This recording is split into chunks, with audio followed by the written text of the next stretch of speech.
Welcome to the only place where real, raw, and vulnerable conversations happen with IFBB bikini pros to give you an inside look at their struggles, strategies, mindset, passions, and all of life beyond the stage.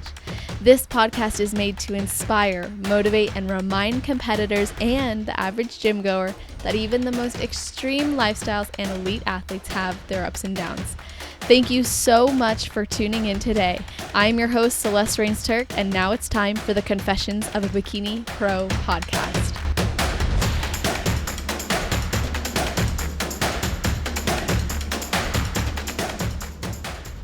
Our second coach of the series is someone I have been excited to have on for this series for a very long time. He's been so patient with me.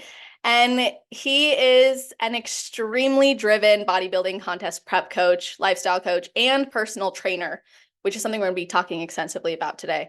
He is also an experienced bodybuilding athlete associated with some of the top competitors and brands in the sport. At an early age, this coach developed his passion for competitive prep through various individualized sports that demanded peak levels of physical performance. He is constantly seeking out innovative and scientific approaches to maximizing client health as well as physical and mental output. Although he possesses specialty certifications in performance enhancement, he enjoys catering to a large array of fitness and lifestyle goals in his business. And I didn't even clarify this with you, but is it Sega or Saga coaching? It's Saga. Saga! Okay, Saga coaching. This man loves motivating, inspiring, and pushing people to achieve drastic results, which we've seen through his posts and Instagram and all his clients.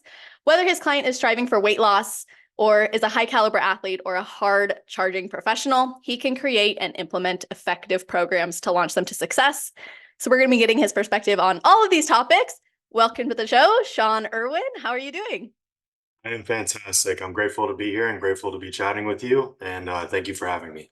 You are welcome. So I always ask my girls who come on the show what they do before their heel hits the stage. So I want to ask you what you're thinking about or maybe doing before your athletes hit the stage. Oh man, it is just a straight adrenaline rush. My heart is beating out of my chest. But that's part of why I love this sport so much and why I love coaching is that adrenaline rush that I get. I grew up doing a lot of action sports, so it's something I'm familiar with and familiar territory for me. So that's part of the rush and the enjoyment. A lot of it's just straight adrenaline, not much thought process there. A lot of passion and a lot of built up energy into that moment. So it's very exciting. Yeah, I was curious about who Sean was before he was a coach. So give us that background.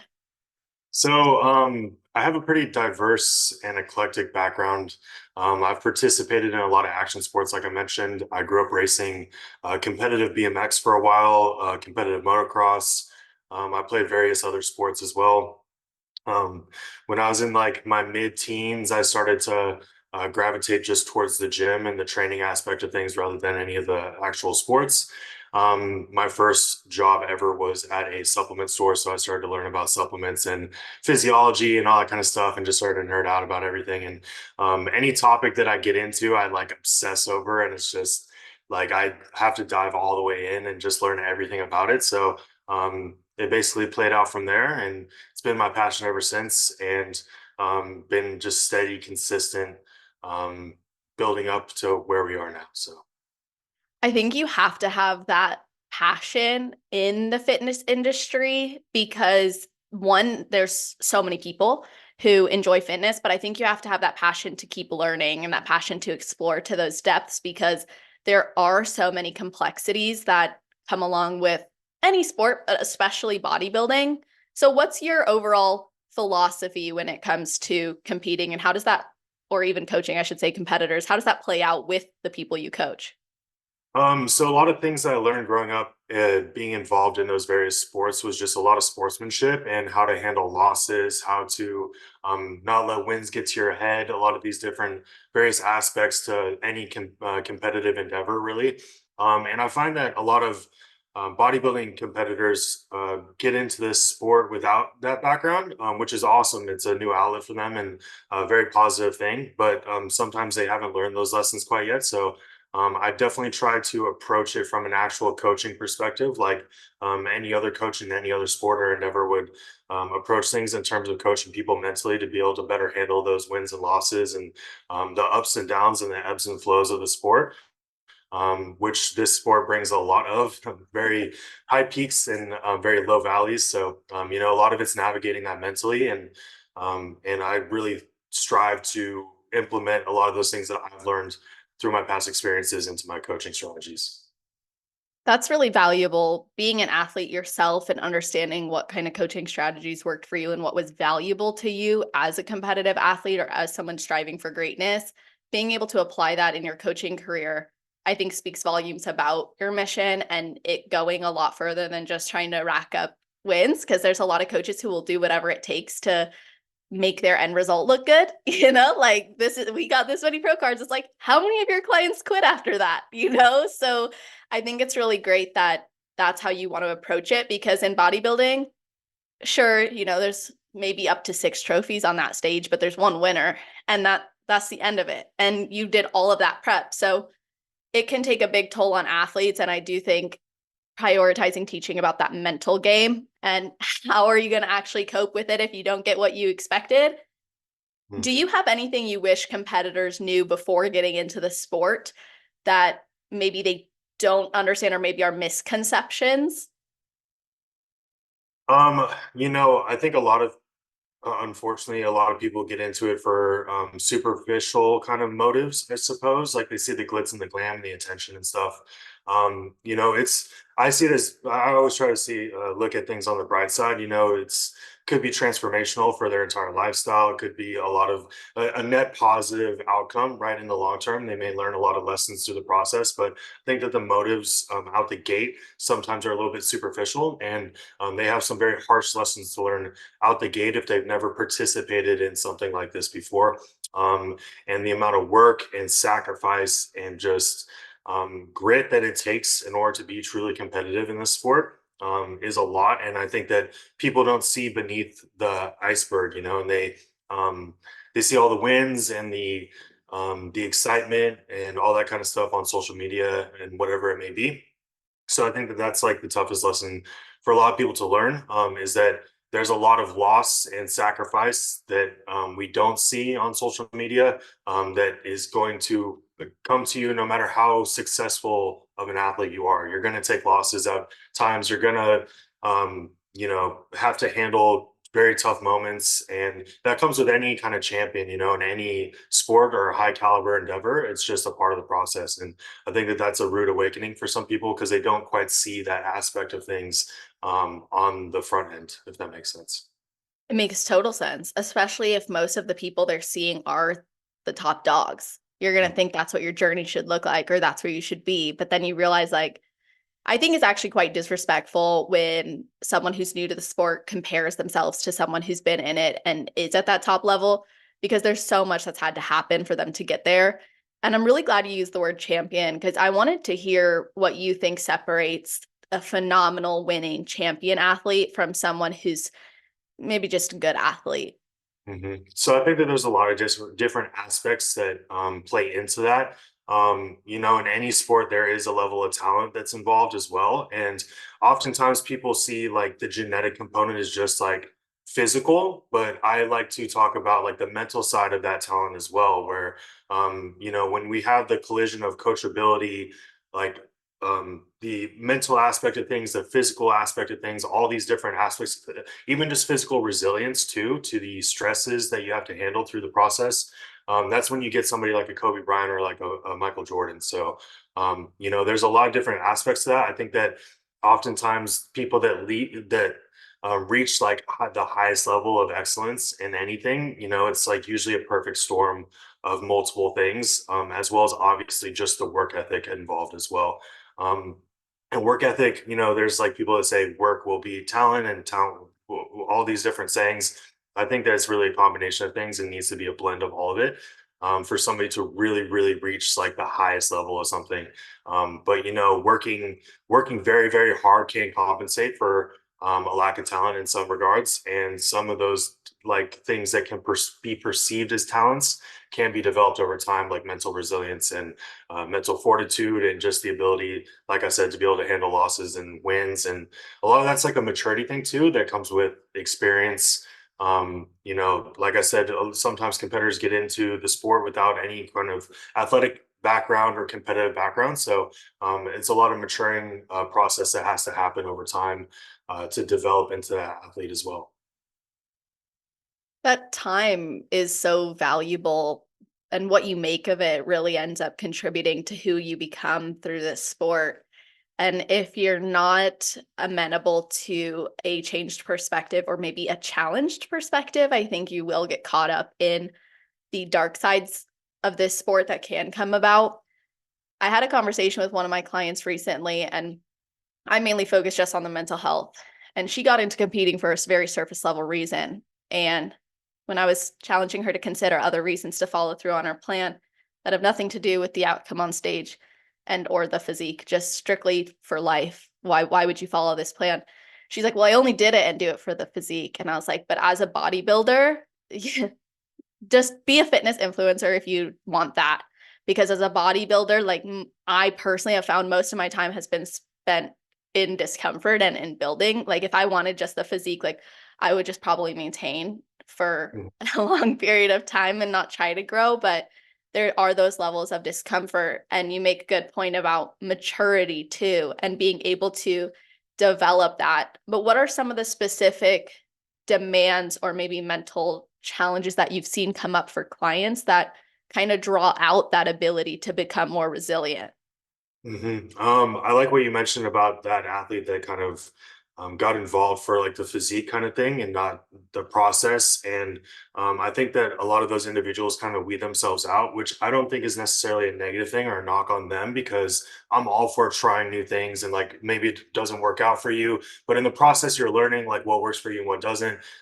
Maybe there's a different avenue for your motives and all that kind of stuff. So, but yeah, it's definitely, that's probably one of the biggest things, as well as egos too. Egos play into this thing a lot, and that's across the board. And you never know what you're going to get with an athlete. Whereas can be a lot of resistance in terms of coachability and stuff. And sometimes you have to remind people that you hired me for a reason. You've seen the process, you've seen these things, and you haven't quite gotten the results that you wanted in the past by doing the things that you're doing. And there's a reason that you came on board with me, because you've seen what I've been able to produce. And now we have to trust the process, and you have to trust in me in order to do this. So sometimes there's that resistance piece. And that's another piece of that maturity thing, that it's just, sometimes we have to break that down a little bit and work with somebody. Sometimes we're just like running into a brick wall with people. And, just sometimes that's just the way that things go. So I think that those are some of the biggest challenges with people, is that rude awakening into the sport of, oh, this is a lot, and a lot of stress and a lot of sacrifice, and a lot of like the process is long. It's a marathon, not a sprint, all these kinds of things. And then that ego piece and that coachability piece are definitely, I think, probably the biggest challenges for people that I've seen. I like how you also conceptualize the fact that not everyone needs to continue. You can try it and decide it's not for you. And also, this speaks to comparison. I think when people who've never competed before get into it, you said the glitz and glam earlier. And I think about that, even not even just the pretty bikini and walking in heels and looking like the best you've ever looked in your life, but it's also posting online. And if I'm an athlete who loves the challenge, of course I'm going to glamorize the challenge. I'm going to be all about that grind. That Mhm. doesn't mean other people are going to feel that way or want that. So if you see an athlete who's like in love with this process and you try it and you're like, this isn't for me, it doesn't mean you're a bad athlete. It just might mean that this wasn't the right avenue. Yeah, absolutely. And that was probably the biggest learning lesson for me getting into bodybuilding myself when I started. I didn't quite have the talent piece that I discussed, and I definitely had much more talent towards coaching. So I gravitated towards that, obviously. But one of the biggest like things that I really just ingrained in my brain was that to embrace the process, not the outcome. And it's so cliche, but it's like the most truthful thing in the sport. And one of the biggest things that you just have to embrace is that the process is the performance. Like there's sure you get on stage and you're on stage for a minute or whatever it may be, and then you're off. But the true performance of bodybuilding, where you're performing as an athlete, is in the prep and in the off season phases and through the entire process of putting the entire thing together is what the actual performance of the sport is. It's not like football or basketball where you show up on game day and okay, now it's time to play the game, right? I mean, sure, with those sports too, there's practices and all that kind of stuff, but with bodybuilding, it's like 24/7, 365.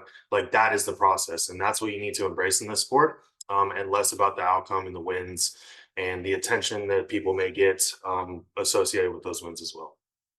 Absolutely. And if you're so reliant on the outcome, unfortunately, your process is probably not going to be as healthy as it could be, because you're going to be willing to do you could be willing to do whatever it takes in a healthy way, right? Like I used to play volleyball, and I was like, I'll do whatever it takes. I'll show up early. I'll stay. I'll go to this camp. I'll go to this. I'll take your feedback. I'll eat it. I'll do whatever I got to do. But as a bodybuilder, I'm like, I'll do whatever I got to do, but I'm not going to take drugs, or I'm not going to sacrifice this. And I think we have to know what our boundaries are too heading into this sport, because some people don't set any boundaries for themselves because we don't know what to expect. So I think we can utilize your brain here and talk about some of those extremes that sometimes come out of a mindset that's based in ego or based in just wanting the outcome. So what are some things you think are important to consider for a safe and healthy prep, as well as maybe even utilization of some of those enhancements? So there's like they're cohesive, but I like to separate a little bit in terms of like the mental health side of things and then like the physical health side of things. And like the mental health side of things is kind of like everything that we discussed, and not being attached to the outcome, because I've seen many times, and even with myself in the past, I'm guilty of this as well. Is like you're chasing that outcome and that win, and then you get it, it's thrilling, you're excited for like a week, and then like your whole identity was wrapped up in that, and now it's gone. And Mhm. sometimes, that's what can contribute to like the post-show blues, or like people just like completely losing, like they have a whole like midlife crisis basically after a prep, and they have no idea what to do with themselves. It's because their whole identity was wrapped up in that show day and in that outcome and in that like wanting to win, right? So making sure that you're not wrapping your entire identity into the sport and not into the win and the outcome is very important for the mental side of things. Because at the end of the day, we're standing on stage half naked and getting like a little trophy. It's not, you know what I mean? So, and I take the sport seriously, but at the same time, we have to be a little bit rooted in reality in terms of what this is all about, right? So, but and then in the physical side of things, making sure that you see longevity, and that's kind of can be a parallel in anything with like relationships, with business, with any endeavor in life, is like focusing on that longevity piece while still focusing on the present moment as well. I oftentimes talk about kind of toggling like in the center where we're learning some lessons from the past but not digging too deep into the past, then leaning a little bit into the future where we have enough where we're like planning and taking that, and we can see the step in front of us, right? But really focusing on the task at hand, on the mental side of things as well. And I think that that helps in terms of decision making, in terms of how far you're pushing your physical body into extremes as well. So, and then just making sure that you're doing your due diligence in terms of finding the right coach that's going to be a good fit for you, making sure that you have those conversations with them ahead of time, making sure that they're open to discussing those things and any concerns that you may have in regard to enhancements and stuff like that that you mentioned. Um, and then also, there's I like to also discuss like in individuals kind of risk reward assessment in terms of where they're trying to go and what they're trying to achieve, and realistically what risks need to be taken to get there. And I like to use the word risk because it's like everybody has an individual response to all these different things, all the stressors, performance enhancing drugs, anything that we may discuss. And so it's a risk when you get involved. You don't know how your individual response is going to play out in terms of your resilience to these things.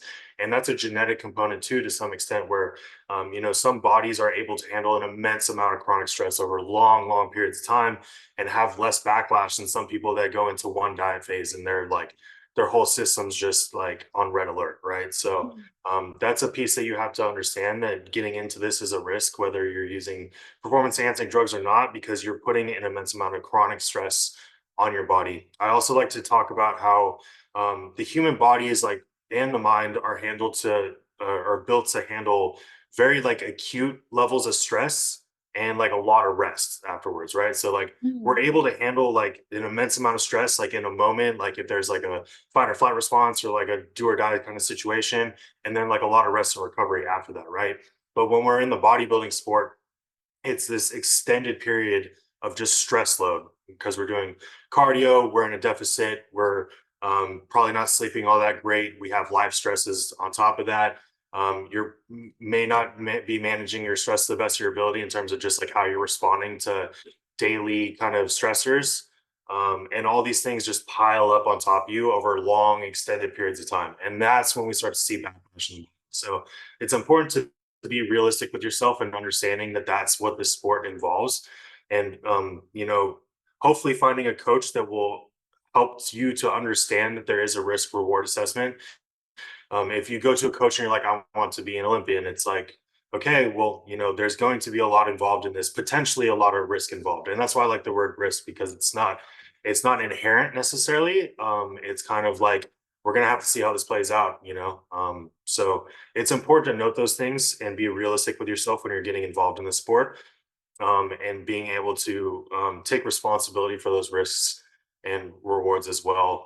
And then making sure that you're working with a coach that's on the same page with that stuff, right? Because I think that higher level coaches are going to be more um, on board with like understanding that and being like, okay, well, like let's push the envelope together, or like let's like play it safe together, right? And that's kind of how I like to do things. Where if an athlete comes to me and they're like, hey, like this is realistically what I want to do. I've thought about this a lot. I'm willing to push the envelope. Then it's like, okay, let's do that together. Let's discuss the risks involved, that kind of thing. And then vice versa, if somebody's wanting to be more responsible, it's like, hey, there's still gonna be a lot of stresses involved, and you can still have a lot of negative backlash inside the body. So, but yeah, hopefully all that makes sense. That was great. Yeah, that was a fantastic little rant there because I enjoyed listening and I think you had so many good points. So one of the things that stood out to me was the toggling. Like, don't spend too much time in the past, don't spend too much time in the future. Let's address what's going on right now. And then you highlighted the importance of being prepared for risks and knowing what your risk tolerance is. Because I'm going to always refer to mental health, so I'm not going to preface it with mental health, like you have risks and you have protective factors. So it doesn't mean we ignore the risks. We know that if you're driving down the road, there could be a pothole. Are we going to just pretend like there's no potholes? Like, no, you're going to be like, what do I do if there is a pothole? What do I do if there is water on the road?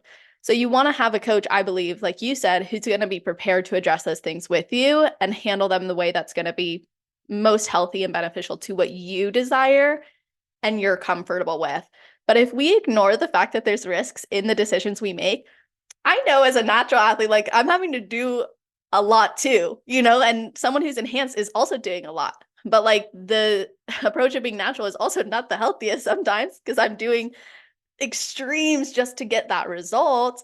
Mhm. And I know that that's not always great. And then it brought me to this. I was thinking, you bring up that there's other life stressors that need to be addressed. As a competitor, you also said it's 24/7, 365. And I think we have a magnifying glass on variables that most of the general population don't. So we're going to be mindful of stress. We're going to be mindful of our blood work. We're going to be mindful of how does that one joint feel that's been giving us problems all day? Like we're going to think about those things at a level that most wouldn't. So if you're not prepared to handle, I think even just the demand of having an eye on everything and being prepared to address it's going to be difficult to take yourself to the level that most, I think, want to when they enter the sport. Absolutely. I completely agree. And I like how you kind of touched on the fact that it's not going to be necessarily a healthy sport no matter what route you go, whether using performance enhancements or not.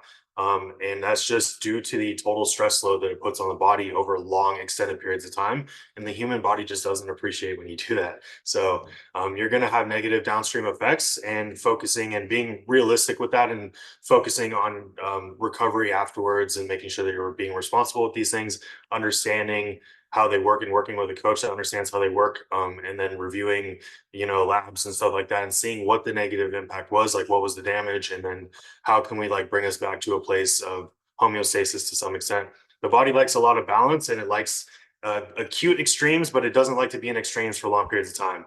Like you'll have the pendulum swinging if like somebody's just sedentary all the time. Like the pendulums are like to swing, or like just kind of be resting in the center. They don't like to just be held up in one area all the time. So you have somebody that's like completely sedentary, or you have a bodybuilding athlete that's just under an immense amount of stress load 24/7 all the time. So yeah, that's kind of one of the analogies I like to give. That's such a great analogy. That's such a great picture and image. Like I can start, and I'm being driven crazy by this light on my face. So I'm gonna like shift over here because like it's starting to distract me mentally. So let me see if this makes it better. It does.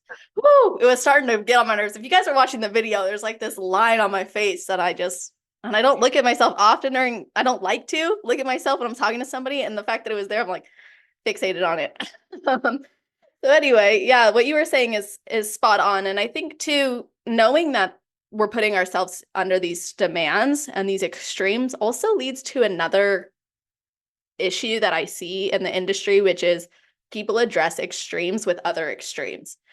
So they're not always trying to find that middle ground where they can just like cruise as an athlete. Instead, it's like, let me go do the most extreme to get here. Oh, now bodybuilding ruined my life. And now I'm done. Instead of like, how can I do it better? And I think what you're promoting here is like, let's not stay in one place too long. Let's be mindful of what's bringing us to those high highs and those low lows, and find a way to like mitigate the risk and handle it. So in your professional opinion, what is the most ideal way to establish a longevity focused approach for a client?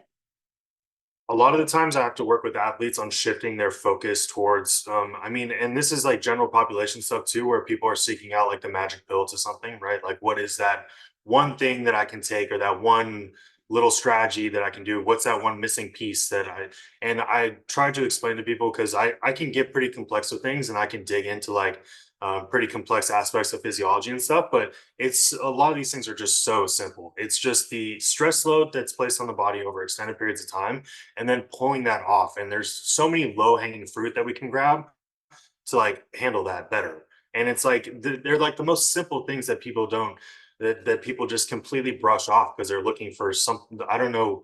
It's right there in front of them, right? And they're not quite doing it, or these little tiny tasks that can be done to better regulate these things, like sleep hygiene, or um, focusing on, just reading a book before bed, staying off your phone, like not playing video games that are just like super high stress. Like all these little things are contributing to all that stress load that you're handling as a competitor. And they're just like, those are things that can be pretty easily removed and replaced with other better habits. So these are like the low hanging fruit that you can just be grabbing. Sleep hygiene is probably the biggest one, to be honest. And I think that if a lot of people got that better aligned, they would have a lot better outcomes long term. And then also like managing training volume, which a lot of athletes don't quite have a focus on, and some coaches don't quite have a focus on as well, is like managing that waxing and waning and toggling with training volume, and knowing when to deload and devolume, knowing when to pull cardio out, because all these things are little stress loads. So when somebody starting to, and also making sure that you're tracking biofeedback in terms of monitoring fatigue accumulation. So understanding that all these things are contributing to that overall that complete total load of stress and fatigue on the body. Once you start to see that accumulate, knowing how to back off on it, knowing how to create something more sustainable for the individual athlete and their fatigue responses that they get. Because some athletes, I'll put them on a pretty low volume kind of program and have cardio relatively low, and they're at maintenance or even in a surplus, and they train for like 3 weeks, and all of a sudden they're just like their fatigue's to the root. They're feeling agitated, they're not sleeping well. Everything's just like they're bloating, they're having digestional problems, and it's like, okay, so like, and then there's other athletes where it's like we can slam them with stress load over long periods of time and they're perfectly fine. And it's just like, well, there's not really any point in us deloading or anything, because like we're just gonna be missing out on progress, you know. So understanding your body and having a coach that understands those things too, these are very just like low hanging fruit things that you can manage better to have a better net positive outcome long term, and then just more longevity. That's why I think it's important to have a coach. Let them manage all of this. Let them come to you and say, hey, what's going on here? Versus as an athlete, like when you don't have, like you mentioned Kobe Bryant, you mentioned Michael Jordan. You think they're coaching themselves? Like, no, even the best of the best of the best know the value of a coach. And I think everything you just outlined, like you were pulling out specific biofeedback that you're looking for as a coach, that if an athlete was trying to coach themselves and identify every single piece of information, one, we're going to have a bias as an athlete and a blind spot. We may not see it. And two, that's a lot to already focus on. Like prepping for a show or coming out of a show is stressful enough, let alone now looking for all of those biofeedback markers, or even like there's things I'm sure you notice as a coach, a client suddenly is talking to you differently and you're like, you sound more stressed than usual. Maybe we should pull it back, or maybe we need to address that. And you'd mentioned the sleep hygiene too. And when you said low hanging fruits, in my mind, I was just thinking about how we tend to function on this level of extremes because it's predictable. But if you tell me, like, don't look at your phone before bed, but that's a very nice thing to do, right? Like, oh, I can just mindlessly scroll, whatever. I'm going to have so much more resistance to doing that because one, it's not, I don't know if that's going to get me a result, but I know for a fact me scrolling before bed brings me some sort of, I don't know, dopamine hit, gets me excited. I like it. It's relaxing. I don't have to think about my day. But if I put that phone away, I don't know what's going to happen. So it's like we kind of latch on to things that are predictable. But as you said, it's those tiny changes that end up bringing us to homeostasis in a more predictable way long term than that short term burst of like, let's do this and not actually evaluate for the impact of it. Absolutely. And you know, the extremes is the finding balance within bodybuilding is going to be relatively difficult. So being realistic with understanding that you are going to be in mental and physical extremes. And when you're putting yourself through a prep, you're depriving yourself of a lot of like life's pleasures, right? So whether that's food, whether that's like you know, sometimes people really like refrain from going out and seeing friends and like social interaction and all these like base level fundamental like pleasures that we're like built to handle as humans. So when you're depriving yourself of all that for long periods of time, like that pendulum's going to swing back the other direction, and you're going to be seeking out pleasures in any way you can. And you know, a lot of the times you're going to, even though like bodybuilding teaches a lot of like delayed gratification. I think that when that pendulum's swinging back, like you're desperate for like any sort of instant gratification to like fill that void almost. So it's important to note those things and be self-aware of those things and try to keep them like under control and try to like find that balance. I think that's where a lot of people have an issue or a problem with like reverse dieting as well, where they blow out the reverse diet, and it's because you've been so deprived of everything, and you know, you're like your mind's on all these pleasures that you get to enjoy after the show. And it's like being self-aware of those things and conscious of those things is very important and going to help you a lot. And understanding that you're putting yourself into extremes and the pendulum is going to swing back, and it's just like that conscious awareness and like focus on just like, let's calm this thing down, right? And then grabbing those low-hanging fruit to like help assist that in terms of like the pendulum just calming down a little bit, bringing you back to center so that you can lean back in and head into those extremes again at some point if this sport is what you're passionate about. Definitely. And when you commit to those extremes, find how they're benefiting your life. So when it is time to pull back on them, you still see a reason for doing them even to a lesser level. So for example, like if you're used to doing an hour of cardio in your prep and all you're thinking about how you can't wait to be able to sleep in again or whatever it might be, at least take the time to identify how that 1 hour of cardio in the morning is actually benefiting your life. Because then when you're transitioning out of it, you'll kind of miss it. And you'll start to value those things about prep and about competing more than you value the things that I don't know that I like the word sacrifice, but I'll use it for the context that you've sacrificed for the pursuit of this level of excellence. And when you can really embrace that and go, you know what, this is something I'm choosing, and therefore I'm going to be happy with the choice that I'm making. When you hit your reverse diet and you hit your post show, my goal for athletes is that they'll get to that and they won't even be thinking about, oh, what am I going to go eat after this? What am I going to go do later today? Next week, I'm going to go to all these bars. I'm going to go to happy hour again. It's like, why? Like, why are you craving so much to go to something? And if you restricted it through your prep and your prep is benefiting you, why would you want to go back there? And I think we have to always reward ourselves for the decisions we make that move us in the direction of our goals. Because then no matter the outcome, we're like, well, it was worth the process, like you said earlier. Yeah, I like that little nuance that you put on sacrifice. It's definitely like you've chosen to prioritize this over other things, essentially. So, and it's not inherently, but I guess sacrifice can have some negative connotation to it as well. So, I like that you said that. And then I think that why people tend to like they're like not finding fulfillment in those instant pleasures afterwards, like you mentioned, and they start to miss those other things, is because they're reminded that those like delayed gratification tasks that they were doing, all these things that accumulated into like something that was much more fulfilling than these instant gratifications where you just get that dopamine hit and then it's over, right? They realize that those things are so much more fulfilling, and it's like a unpleasant reminder to some extent. And I think that the more like conscious awareness you can have over these things, like the better self-control you can have and the better you can find strategies to find regain that balance when you've been pushing to extremes. And like I said, I've participated in a lot of action sports. I've done all this myself, and I'm very guilty of pushing myself to a far extents in terms of extremes, even just like how I handle my business. Sometimes I'm like up super late, super early mornings, that kind of thing, running myself into the ground at times. So just being conscious of that and conscious of the fact that you've chosen to do that, and then trying to find strategies and being aware of like that pendulum swinging back, and then just trying to make good choices and reminding yourself that those tasks that result in more delayed gratification are going to be the ones that are going to be more fruitful and more fulfilling in your life in general. And that's across the board, not just in bodybuilding. That's in relationships, business, anything that you could possibly pursue in life. So true. And I'm really glad you brought up the demands as a coach, because this is something I've been asking every coach, which is what are the mental and physical and even emotional tolls that coaching actually can take on you? And what do you do to handle those demands?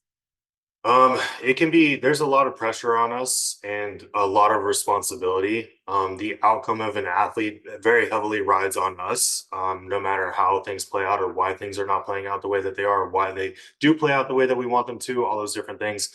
And so there's an immense amount of stress. We're under, not myself necessarily, but I do see a lot of other coaches under an immense amount of scrutiny at times, even for their personal lives and all these different things. So we're under a big spotlight in terms of just how we're exposed to the world and the level of responsibility. And then, you know, so it's a lot, and it's a lot of pressure, and it's a responsibility we put on ourselves, not only as coaches, but just as entrepreneurs that are running our own businesses and stuff. I had a conversation with my business mentor about this the other day, and he was mentioning like, hey, like this is what you've chosen to do. Like as an entrepreneur, and when you're in a leadership position and you are putting yourself out there in that way, people are going to dislike you. People are going to hate you at times. That people are going to have perceived negative experiences with you, even though that you may have put everything you possibly had into that situation and put your best foot forward every single time. So it's accepting that that is just the reality, no matter how good your intentions constantly are, no matter how hard you work, no matter how much you invest into your athletes. Like there's always going to be people that don't like you or have a perceived negative experience with you or whatever it may be. So a lot of it is very similar to what I would recommend to a bodybuilder, is like a lot of those low hanging fruit in terms of just like self care, sleep hygiene, focusing on that conscious awareness of, like I said, understanding the pressure that you're under, understanding it in a more nuanced fashion rather than just being like, oh, I'm under a lot of pressure. Making sure that you're taking care of yourself and working out and having a relatively balanced lifestyle as a coach as well, for the mental health aspect of things. And then I talk about too that part of why I like coaching is because I'm a little bit of an adrenaline junkie, and like I get to experience that more frequently with athletes than I would if I was just a competitor myself. Like if I just had one show a year, that's like my thing, right? But with athletes, it's like sometimes it's like, oh, we have back-to-back shows like every weekend, like all month, you know what I mean? At times. So it's like super exciting, but like, there's times where I have to really draw back and isolate myself a little bit to recover mentally. So just being conscious of your mental health as a coach is very important. And I don't think that's talked about much. I think that people just often throw rocks at coaches instead of like having some level of empathy for the amount of pressure and responsibility that we have, which is a little bit unfortunate, but it's what we accept. And it's a choice that we make when we get into this profession. Definitely. That's why I like to ask that question about the toll it takes on coaches, because I think there needs to be some level of that empathy coming in, because a coach is highly invested in your success as an athlete. I think if they're a good coach, they will be. And it sounds like that's how you are. And so there's a relationship that develops with clients.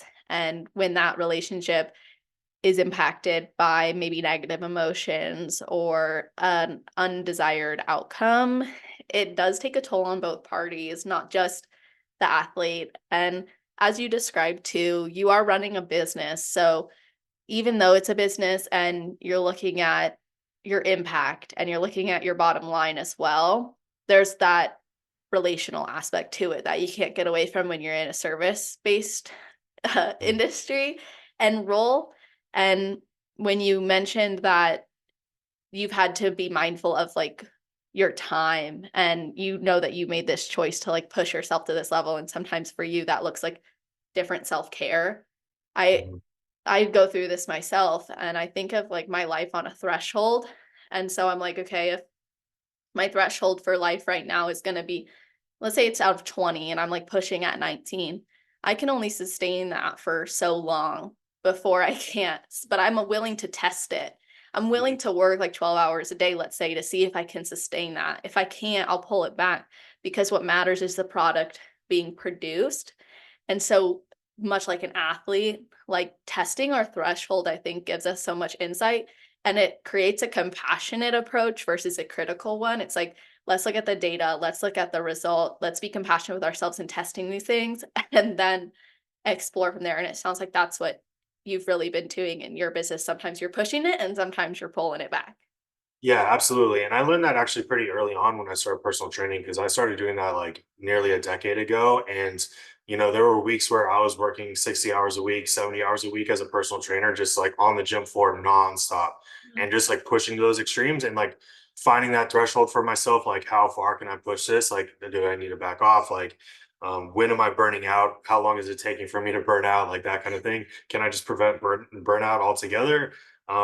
Those different aspects of things. And yeah, it's like a constant kind of toggle for us as coaches as well in terms of like how far we lean in and knowing when to pull back. And I think it's kind of cool too if you're a coach that understands those things with athletes, you understand it with yourself too, or Mhm. maybe you understand it better with athletes because you understand it so well with yourself, right?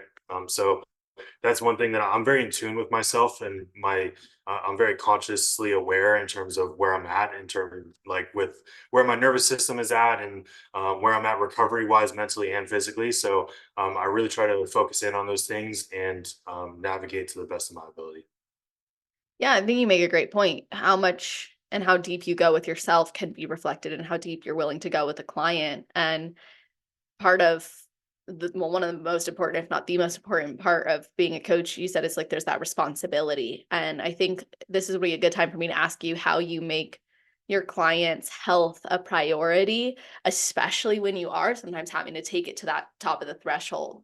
hmm Yeah, like I said, a lot of it is understanding the individual's risk reward assessment, and they're kind of our responsibility to kind of have that conversation and figure out what that looks like, and then proceeding from there, right? And then just making sure that you have an open line of communication when it comes to, especially with like performance enhancing drugs, monitoring side effects, all these different kinds of things, and making sure that we're mitigating that to the best of our ability, but also understanding that there may be negative impacts not just from that, but any area of these different stressors that we're placing on the body, right? So, understanding that and then making sure that we're recovering to the best of our ability and being responsible within that like wherever they are on the spectrum of risk reward, making sure that we're trying to be as responsible within and staying in that position the entire time instead of like, oh, let's just push it even a little bit further without me like talking to them about it or whatever it may be, right? Mhm. So making sure that we're just aware of like wherever we set that needle, trying to stay there, and then making sure that like afterwards we're recovering to the best of our ability and all of that. So I think that that's like the biggest piece. And I may differ from other coaches in that regard because you know, if an athlete comes to me and they really want to push things and they have high level goals, sometimes that's going to take high level risk. And that's just how life works. Like if you want to achieve something that's incredibly great, like you're going to have to take risks to get there. And I think that not enough people are realistic with themselves in regards to that.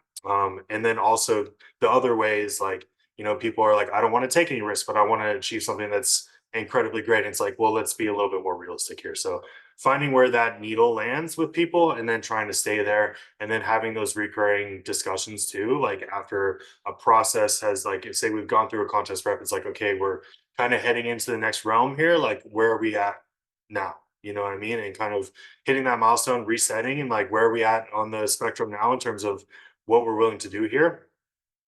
And also like realistically, here's the results that we produce. This is the momentum we have. And realistically, this is like kind of where we're heading. Because once you, especially athletes that are new to the sport and haven't competed before, it's kind of hard to gauge, you know, quite how much talent they have. Because, you know, genetics are just a very large part of the sport, whether people want to accept it or not. And sometimes you don't know what you're going to be able to unlock with an athlete in terms of genetics until you start to go through these processes. So being realistic with somebody afterwards and be like, okay, this has been crazy. Like you've been able to make really dramatic progress. This is kind of what your trajectory looks like. And these are kind of the risks that we need to continue to take to get to that goal that you have. So a lot of it's just the individual athlete, their risk reward assessment, as well as just being realistic with themselves, as well as me helping them find that like realistic um kind of space in their mind, if that makes sense. Yeah, it does. And I like how you're using the term realistic because I think it's good to dream, but also be mindful of like, okay, if you have this goal, here are some objectives you're going to have to hit or at least attempt to hit. And if you don't hit them, it's fine. You just weren't ready for those objectives yet. Like, let's pull it back. And you said reset. Like, if someone has just completed a prep, like, let's reevaluate before we decide what's next. I think that's a really key point, too. And you've probably answered this through all of your answers so far, but I'm going to ask you outright and see if there's anything you'd like to add, which is, what do you think makes a coach a good coach? Um, I think it's just like when you asked what makes somebody a champion, and I think it's kind of a perfect storm of these different aspects in terms of um like their own mentality and understanding of these things and understanding the mental side of things and actually coaching people and not just writing programs. I think that that's a big piece of it. I think that some of the highest level coaches and coaches that I respect a lot, like have learned a lot from like looking at other coaches in other sports and stuff too, and like what have their strategies been? How do they build a culture? How do they do all these different aspects to what how somebody can take somebody with talent and turn it into greatness, right? So you know, I look at that aspect of things. Obviously, like understanding physiology and constantly progressing in terms of knowledge. We're all at different spots, and there's so many different avenues in terms of what we need to learn as a coach. But constantly progressing in terms of knowledge and understanding. Um, Having like I guess just good intentions, I suppose, for the most part, is usually a good thing. That's a Um, great point. No one said that yeah, yet. I like that. yeah. I mean, if your intentions are just to boast as many wins as possible all the time, and like you really don't care about anything else, and that's like your top priority, then I don't know. You may need to reevaluate things just a little bit. It may be a little bit difficult for you to sleep at night. I'm not sure. I'm not that person. So, but yeah. So a lot of different aspects to that. I think that like an athletic background does help. It's not necessary in terms of like just having that mentality and that maturity yourself in terms of understanding sport. I think some of the best coaches in history that are in other sports too have a background in that sport. Like they were like super passionate about it. They were just like everything was about that sport and they just didn't quite have the talent to reach that higher level. And so they placed all that passion into other athletes. So I think that a lot of good coaches have that aspect to them as well. And I see a lot of coaches that I respect are similar to me, where we have been bodybuilders in the past, but we've like gravitated into just coaching because we're able to channel all that passion into multiple athletes instead of just ourselves, because we didn't quite have that talent to reach that higher level. And that's why I think it's kind of ridiculous when some people are like, your coach should have a pro card. I'm like, that's like a ridiculous thing. But anyway, that's besides the point. No, I love it. I love when coaches speak their mind like that because I totally agree. If the only reason you're hiring someone is because they have excelled in it, again, that speaks to the whole why are you focused on the outcome? And that's not going to get you very far. And you mentioned other coaches in other sports. So now, like, I got to know. And it's interesting as you were saying that, I was like, okay, I have this book that I'm like reading, and Oh, it's I Lou. love it. Have you read this, Lou Holtz, No, I or heard of haven't, him? but I'm going to now. So winning every day, and he is not. He was like, I couldn't do what they're doing, but he gets it, you know. And I think, and I haven't read very far, but right when you said that, I thought about that, and I was like, that is such a great point because you can be so good and have an eye for something and just know what needs to be done, and yet you maybe didn't excel in it yourself. And especially a sport like bodybuilding, I mean, like you said, we don't want to acknowledge genetics plays a role, but yeah, I mean, if you're gonna step on stage as a bikini competitor with a, let's say, a figure competitor's look, like, yeah, that's not gonna do as good as it would if you were in the figure category. So even as a coach, like, if you don't take yourself or don't want to take yourself to that pro level, or you haven't been able to achieve it and you don't have a desire to because you like the coaching and you're so invested in that and you have knowledge in that, I will trust you more because you've invested in making other people better versus just yourself, like you said. Exactly. And like we've mentioned multiple times so far in this recording, is that coaching takes a lot. It's so much responsibility and it's very heavy on you, and so is competing. So it's very difficult to do both. Mm. And there are coaches that do both gracefully, and I respect that a lot. But there are many coaches that don't do it quite so well. And when they get into contest prep, that's when all their athletes are like, "Hey, like, you're really not paying attention to me at all." And so I think I'm a little bit of a proponent of kind of going all in on your one thing and that one skill and that one passion that you have. So I've chosen to really just invest all of it into coaching athletes myself. And I still like, love to train. I still have a relatively structured nutritional program that I'm on and all these different things, but a lot of it's just for self-care and all that kind of stuff. So, it's always like a personal passion of mine, but I usually, if it takes away from my ability to coach at the highest level I can, I choose not to do it. So like even sometimes with training, it's like, your training's like hypertrophy training, you really have to push the envelope to some extent to create an adaptation, right? And there is that level of fatigue that you feel after like a heavy leg day or whatever it may be. Like that level of brain fog, your nervous system's just all out of whack, right?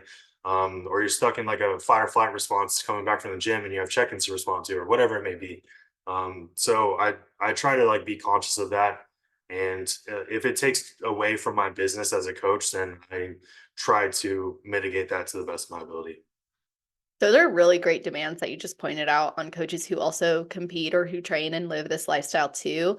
And like you said, I don't think there's a problem with doing both, but I do think that's a good point for listeners to consider when interviewing coaches to hire, asking them if they are actively competing or living this lifestyle, maybe asking them how they manage it. So you have an expectation, because I've heard stories like girls hiring competitors and then they're like, yeah, well, it doesn't matter. They haven't responded for 2 weeks because they're prepping for the show. I'm like, you're still a paying client. It does technically matter. So knowing what to expect, I think, is very important.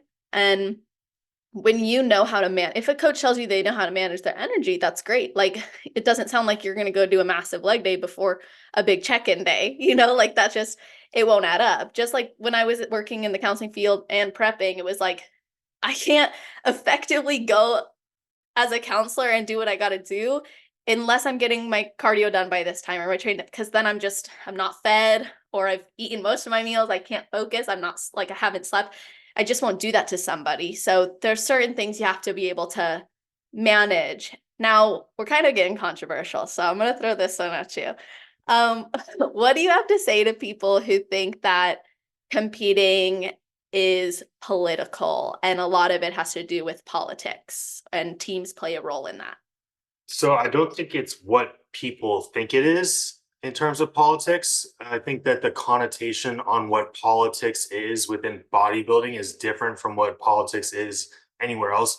Politics are everywhere. Politics is just like how people navigate within like a hierarchy and all these different things, right? So like at your local gym, there's like politics that are going on. There's drama, there's gossip. People are like trying to control their narrative, whatever it may be, right? So this is just it's human nature to be like this and do things that way.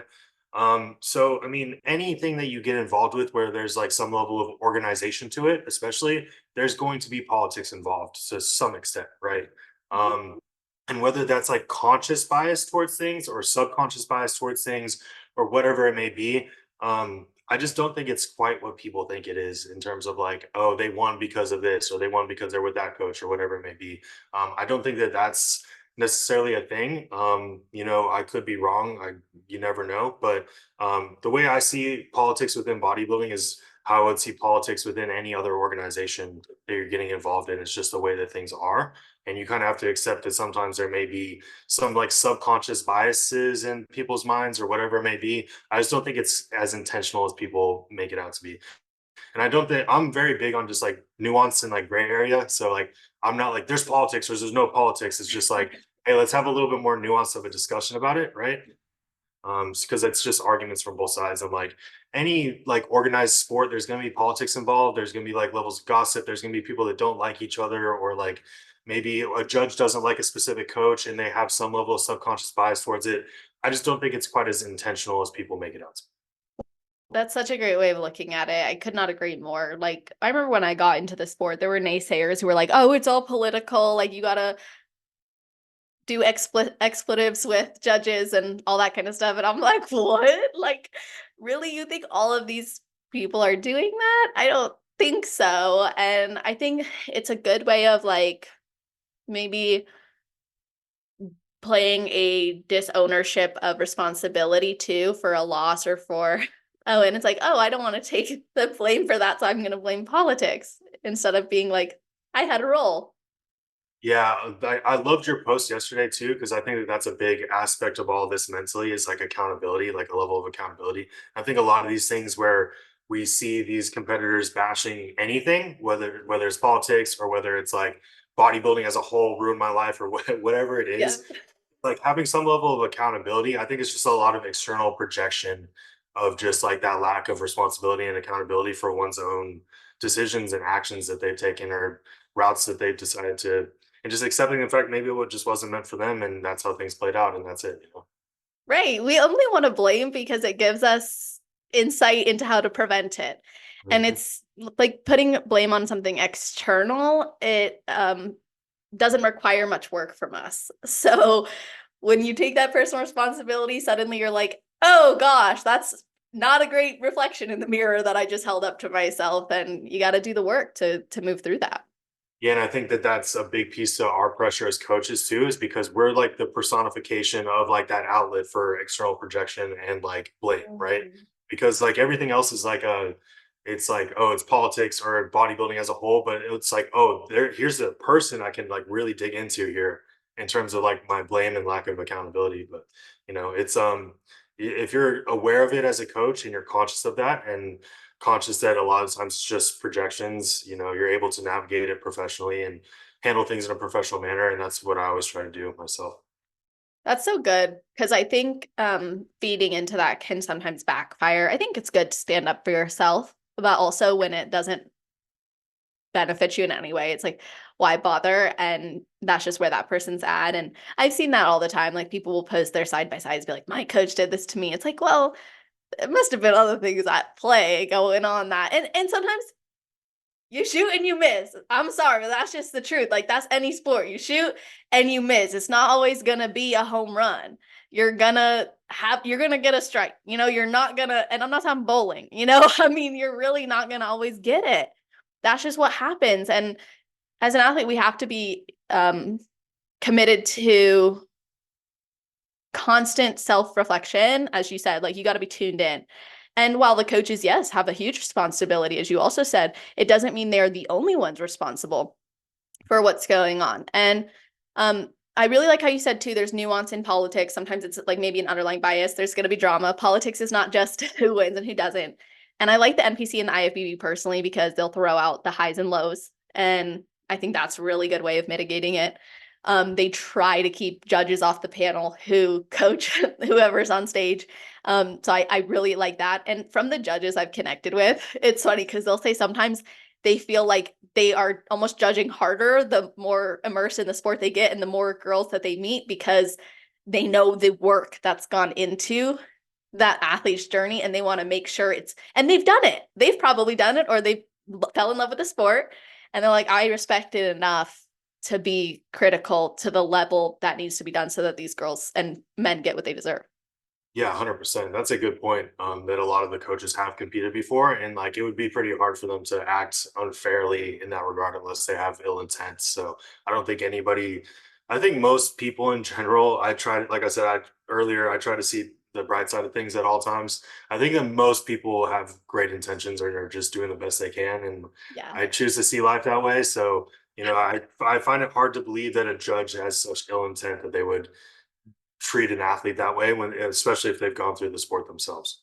Totally. Yeah, that's so true. Sometimes going back to your point earlier about content creation as well, like I just spoke with my dad this morning. I was like, oh, I posted this video I'm really proud of on YouTube, but it like blew up in 24 hours and it was like me discussing the dangers of self-diagnosis and mental health. And I got these comments from people who were saying, and my dad was like, you have so much courage to put yourself out there though. And you're facilitating conversations that need to be had. And before we recorded, I mentioned that to you, like I got flack for some of the coaches series, but like it's about facilitating conversations. It's like giving people insight. And when your intentions are good and you know that your intentions are good, I think you can almost sometimes handle that a little bit differently or better because you're like, brush it off. I know what I meant. I know what's in my heart. God knows my heart. We're good. Move on. And that can be a hard pill to swallow. And maturity as a coach or as a content creator definitely has lended that easier. But I know it is a challenge. And it again comes down to like responsibility for your actions, like thinking it through. And sometimes we learn the hard way. Yeah, absolutely.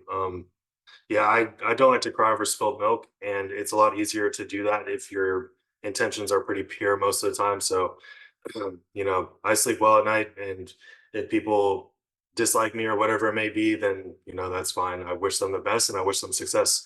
And that's like I am proud to say that I haven't had like a ton of these negative experiences. It's more of what I've been discussing is what I see with other coaches, and I Yeah. have a lot of empathy for them to be honest, because it's like, or an athlete comes to me and they're just ranting about their past coaching experience, and I'm just like nodding and like, I take it all with a grain of salt because I don't know all the context, and I'm not going to be like, oh yeah, that coach sucked. Come to my team. I try to like take it with a grain of salt to some extent and know that there's always two sides to every story, right? So that's an important piece of it, but it's a lot easier to move on and not cry over things when you treat things with grace and kindness and know that you had good intent the entire time. So even if somebody's attacking you, just being like, hey, like I understand that you had a perceived negative experience with me, and it's like, I truly wish you success. And now sometimes that pisses people off even more. So that's even more of a tell that it's a projection, right? If Yeah. that pisses them off more, and you're like applauding them, and they go and get a pro card with another coach or whatever it may be, and you're like truly happy for them, like Yeah. people can't stand that. And I think that that's more of a tell that it may be coming from um, more of an unconscious negative place than they may think. And I still give them like, I still take that with a grain of salt because it's like, hey, maybe you're just not aware of how you're treating things and stuff. I still wish you the best. So I don't know. Yeah. I'm at a lot of peace with myself because I treat things that way.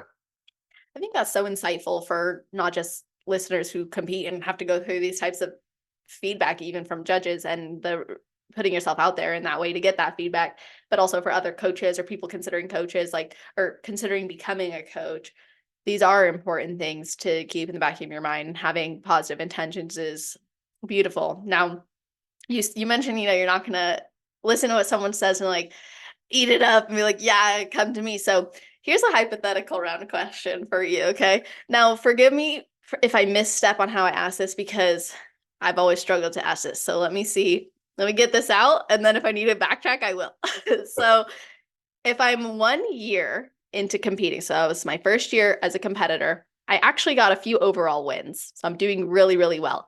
And my goal is to get my pro card, but I've never stepped on the national stage. And I've been working with the same coach for this entire time period. But now I'm looking for a new approach. Why would I hire you? Why would you hire me and myself or just like in general? Yeah. Um, it would be dependent on a lot of the context. So, why are you looking for a new approach? Like, what isn't quite working for you? Are you looking for, and I'm big, like, in terms of understanding somebody's needs when they come to me. So, a lot of that's going to be based off of that. It's not like what sets me apart necessarily inherently, but more like how can I better fit your needs as a competitor that aren't being currently met because you've had a lot of success with a coach already, and you've probably built a relationship with them. So like why are you not why are you looking for a new approach? Like, is it that you're missing a certain aspect of the programming that we need to focus on more? Do they not have a priority on training programming? Are they not analyzing training footage? I would lean into that. So a lot of it's like dependent on the context and what their needs are, and then leaning into those areas where they need a little bit more assistance. And then I would focus on that for sure. I'm glad you mentioned training, Sean. Thank you. You make my segue very easy. Um, So, your big thing is prioritizing training and how your clients train. You even work with clients in person to train them. So, I should ask first how you prioritize training with clients, and do you only work with your clients? and to be transparent really quick, I no longer do in-person training. That bio I sent you was from a while ago. So just so nobody starts blowing on my DMs trying I to was gonna say you're gonna get like all these, you're gonna be working 70 hours a week soon. but the training aspect of things is really like my bread and butter. That was like my primary passion. Like when I got into training and like working out when I was a teenager, like the training was what really drew me in. Understanding biomechanics, understanding physics, the physics behind it, even like machine analysis, understanding machines and how they operate and how they're engineered, and like all these different things. I just really nerded out about that stuff. And that's why I was like so focused on personal training for such a long time and I was working such long hours, is because I genuinely loved that. And so like although I was doing some coaching and stuff, and my coaching business became so demanding that I had to stop doing personal training, like the training aspect is carried into what I'm currently doing. And I chased like so many, I ended up with like 9, 10 certifications under my belt just in regards to like training and resistance training and stuff. So I chased, like I was flying all over the country, like seeking out anybody I could learn from, like Wow. seeing them in person, going to practicals in person, and learning from some of the best in the industry when it came to resistance training and understanding like resistance profiles and strength profiles and all these different aspects to training, especially within the bodybuilding realm and how they relate to the bodybuilding realm, because they can relate to really any realm that you place it in terms of training in general, but how it relates to bodybuilding specifically. So that's been like such a big focus for me over the years. And I translate that into my coaching. And I think that a lot of coaches or many coaches probably have a lot of experience in terms of like the nutrition and PEDs and that kind of stuff. And I'm kind of bringing in like the training aspect of things. And I bring experience where I have, it's very hands-on, like so much trial and error in person with hundreds and hundreds of clients throughout the years, understanding the differences in somebody's limb lengths and how they may be able to, or how we may be able to better set up an exercise for them, whatever it may be, right? So it's a big focus of mine. Training programming is huge for me. Understanding how it relates to the total stress load is huge for me. Understanding fatigue management is huge. I think it's one of the biggest pieces of the stress management piece that we discuss, that can be better managed. I find it hard to believe that um, and I don't want to bash anybody, Yeah. but like having an athlete just being like do whatever you want in the gym, because it's such a big aspect to the entirety of the programming, and understanding how to back off and when to lean in, especially when it comes up fat loss. So I find it hard to believe that some people completely dismiss it, but it's very important to me. And my competition athletes, I require that I program their training. I require that they send in training footage. I'm looking at training execution every week, breaking things down. I do Loom video reviews, so I'll be standing up out of my chair and like showing them how to position themselves, everything. So I get like really into it, and it's like really probably the biggest passion of mine when it comes to bodybuilding. So. I'm really glad that you said that that surprises you actually, because I was thinking it when you said, I'm like, yeah, I think lately what we've seen is a deprioritization of training and more focus on other things. And yet so many of us fell in love with the gym, and maybe not to the level you did, wanting to study the machine mechanics, but that's a cool thing that sets you apart, I think, is that you want to invest in that and you are invested in that. So what are mistakes people are making in the gym that you see a lot of that could actually be detrimental to the results that they seek? So I have a little bit of a different mentality when it comes to like mistakes and what's right. I think that there is no right or wrong. There's only context and perspective. And one of the biggest perspective shifts that I had understanding training better was that like there is no right. Like when you walk into the gym and you're looking around, there is no right or wrong. There is no like they're making a mistake. Maybe they just really enjoy swinging the weight that way, and they don't care about the risks. They understand that they're gonna injure themselves at some point. Maybe that's just what they want to do. So just, I don't have a God complex when I walk in or when I'm on social media, like, hey, that's wrong. So you'll never see me make a post like with a big red X, like wrong, this is correct or anything like that.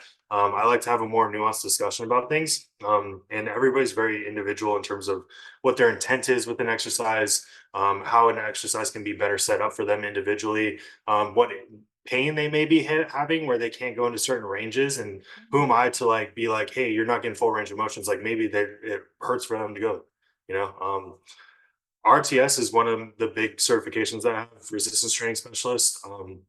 Tom Purvis is the mastermind behind it, and he's taught a lot of the greats in the industry in terms of resistance training, like hypertrophy coach, like N1 education. I'm sure you've seen some of these channels.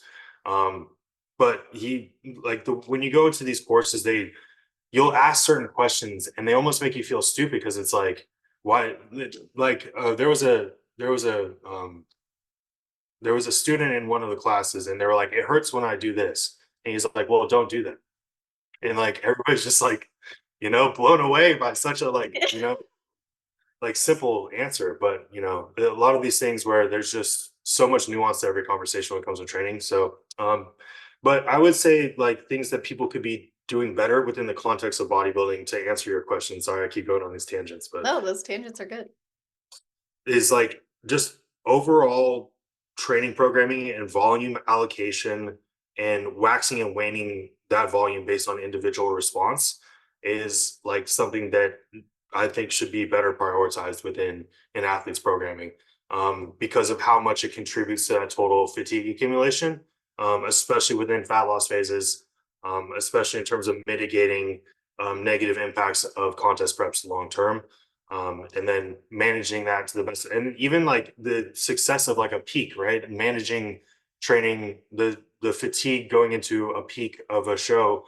If you have a lot of if somebody's doing cardio like the morning of a show and you're just adding to a bunch of inflammation, it could be detrimental to somebody. So all these things could be better managed, I think, a little bit better managed with a little bit more prioritization. And it takes a lot of effort for me to do a check and response.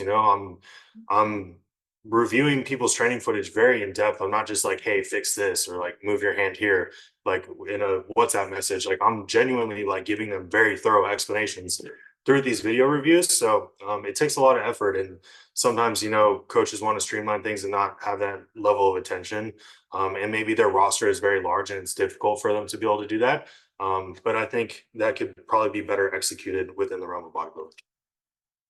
That's a really good perspective. I like how you said there's not necessarily a wrong. It's more so just the reasoning behind certain things or why things are being executed the way they are. And also managing for the response from the athlete to the programming you're providing them. It seems like me and you've already covered a lot of those overlooked components by bikini athletes in the sport and what can help them be successful. Are there other components you feel have been overlooked? With bikini specifically, or just in general? Yeah, Bikini bikini. specifically. I think understanding the stress load on the female body specifically, and this could be a little bit controversial for people to hear too. I'm not quite sure why, but the female body is a little bit more, generally speaking, delicate than a male body. So the total stress load that you're placing on it, it's probable that you're going to have a higher level of negative feedback than a male body may have, for example, and a less resilience to that chronic stress over long periods of time. The female body does not like to be starved of food. It does not like to be starved of resources. It does not like to be under immense amount of physical stress over long periods of time. And there will be backlash to that. So I think one thing that bikini competitors can do better about is understanding that when they get into this sport on the front end so that they can have more realistic expectations in terms of outcomes, whether they be negative or positive. Hmm. Yeah, I could see why someone would take offense to that if they don't understand where you're coming from with it. You're not saying women are delicate flowers who can't be pushed. You're saying like there's just more to manage when it comes to pushing them. Yeah, the total stress load can have like heavier negative impacts on the female body than it can be a little bit. It doesn't like those things. It doesn't, like I said, it doesn't like to be starved. It doesn't like to have a lot of physical load on it all the time over long periods of time. It just doesn't quite handle it all that well, generally speaking.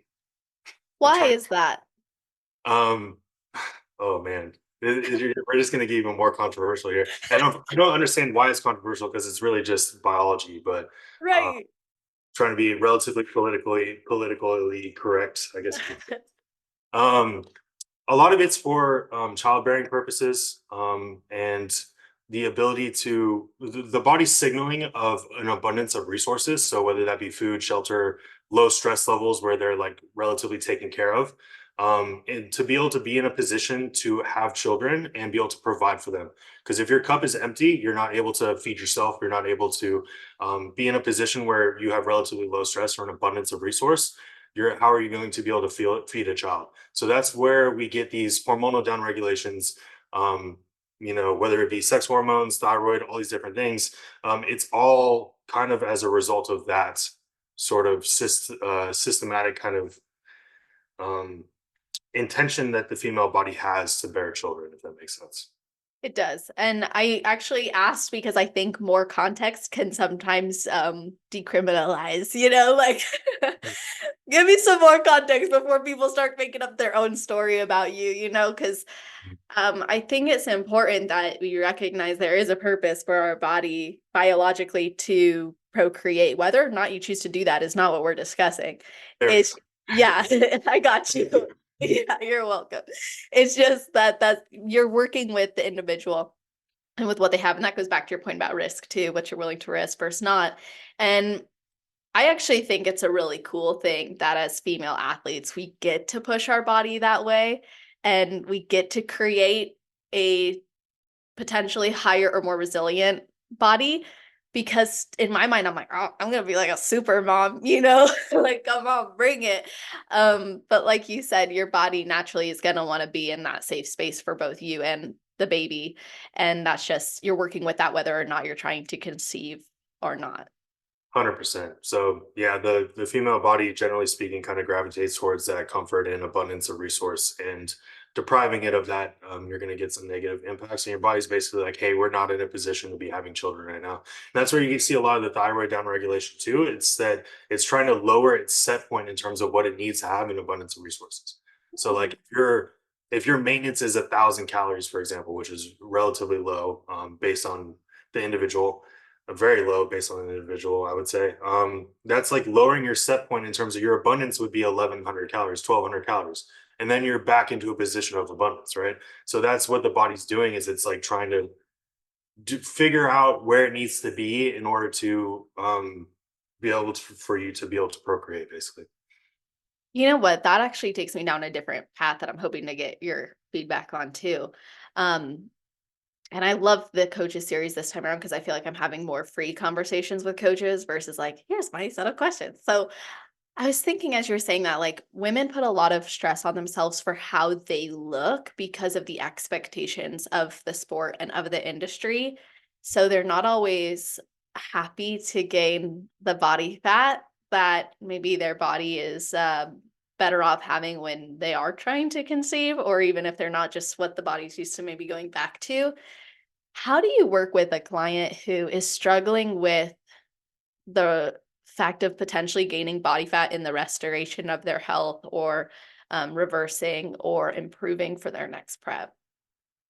That can be very individual dependent in terms of what their responses are to that abundance of calories that we discussed. You know, some people will gain 40 pounds very quickly. Some people will eat whatever they want after a show for weeks and only gain 10 pounds. So there's a genetic component to that. There's how the prep was managed, how deep you had to go to get to where you wanted to be, all these different aspects of things. And I find a lot of the times, like even people that really come out of a prep like imbalance and end up gaining a lot of weight. Um, just giving it time, because like a lot of competitors, if you like completely just blow your reverse side, there's no reason to cry over spilled milk. Like it happened. Okay. We're not going to sit here and wallow in self-pity. But what I tend to see happen, this is kind of anecdotal, but if you just like say that was your experience, you're done competing now. You're like, okay, the sport wasn't quite for me. There's other areas of my life I want to focus on. If you just give it some time, your body starts to like figure itself back out. And then you'll see that weight start to come off, even if they're not even on a diet or like hardly exercising anymore. Give it like a year or two, and their body's like, okay. And they're kind of like back into their equilibrium, because it's like, okay, there's like an abundance of mindset. You're not gonna or abundance of um resources. You're not gonna put us back into that state immediately after. So a lot of it's just time, like giving yourself time. And I use the term it's a marathon, not a sprint all the time. And it may be cliche, but it's like the most relevant thing I think to bodybuilding and these journeys in general is just being patient and understanding that things will play out if you approach them appropriately and try to like manage the extremes to the best of your ability and understand that you are pushing yourself to extremes. And most athletes have a life outside of competing. So there's so many other things influencing that. And you kind of started answering this, but this is part of my hypothetical questions, which is, if your client came to you and said that they rebounded after their show, but they are under the impression that they want to reverse it and get back to normal, what do you do? A lot of it's first reframing their mindset in terms of like, we can't go back into a diet. Like, you're here now. This is where we're at, and this is what we need to do, because it's a hard position to be in, and a lot of athletes will get very frustrated about my kind of response to this is like, I gained 40 pounds. What do I do? Can we go back into a diet? It's like, I'm sorry, we can't. We need to take some responsibility here. It happened. That's it. Your set point, your metabolic set point is very relatively low. Like, we gain 40 pounds and your maintenance is still at like 1,200 calories. Like, what do we do here?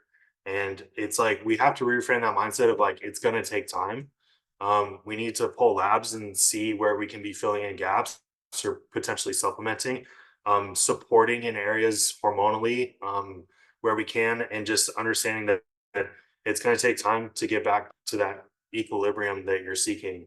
And a lot of people just don't want to hear that, unfortunately. And but if they go off and they kind of just do their own thing for a few years, like it tends to just happen anyway. So, but if they want a more like expedited process and they want a more guided process and they want to compete again in the future, then working with coach is probably going to be the best route. Definitely. That is the hardest pill to swallow. Like, I think when someone hits that 40-pound mark or 30-pound mark or whatever it is, and it was achieved in a way that wasn't desirable or representative of them as an athlete, it's even harder to swallow that pill. And then when someone's telling you like, yeah, it's a matter of time, I always like to remind competitors, you're going to invest the time anyways if you truly love this. So whether it's 26 weeks of trying to get yourself back where you need to be healthy to prep, and then another 52 weeks of prep because you've got a lot of work to do and you need to take a better approach, like, you're going to live this lifestyle anyways. It's just going to be maybe a magnified approach when you are actively competing. So I really like how you said the first thing is to reframe their mind to be okay with the time. Like there is no going back. You just got to sit in the shit and smell it so you don't want to do it again. And you just mend it and then you learn. Absolutely. And I do prioritize like the functional health side of things a lot. And I've done a lot to educate myself in those realms as well. And I think that a lot of competitors in that position to seek out like that magic protocol or that magic, like it's my gut or it's this or it's that. And it could be, but putting yourself right back into a very strenuous protocol of like shoveling supplements down all day long and tracking all of that and like being super like fearful of certain food groups and all these different things are just going to continue to contribute to that chronic stress that you've been experiencing. So sometimes you just have to, like you said, sit in the shit and just, own that that's the position you're in and you need to be patient and trust the process that, your body will be able to find equilibrium again at some point. Definitely. Yeah, having faith in that and knowing it's going to be okay. And I think similarly, athletes struggle even before a show. So let's talk about this hypothetical. Someone comes to you, they're your client, okay? They're 4 weeks out, but they keep saying that they don't feel ready. But you believe that your client is ready and gonna be ready. What is your response? If I truly believe somebody's gonna be ready and we're good, it depends on how extensive their doubts are. Like if they're really, really, really struggling, I would perhaps hop on a call so they can hear the tone of my voice. We can discuss it a little bit more in depth and I can have more empathy and like all these different things. But if it's just kind of like, hey, I'm not really feeling ready, it's like giving some level of reassurance, but making sure that they're not like just seeking validation necessarily too. Like, where is that intent coming from? Can I give this person what they need to kind of fill that gap? I find that my athletes I don't really tend to run into that problem much. I feel like I'm pretty thorough with my communication. So I think sometimes that can be a communication gap with coaches and athletes where it's like, hey, let's keep going. And it's like, well, am I going to be ready? It's like, they'll get a full video response of me hearing the tone of my voice, like, oh my God, like this is epic. Like we're going into like, we're going to be starting the peaking process here in a couple weeks. Like they're going to be hearing that. And so they're already kind of reassured. So it could be a gap that's missing already in your coaching strategies.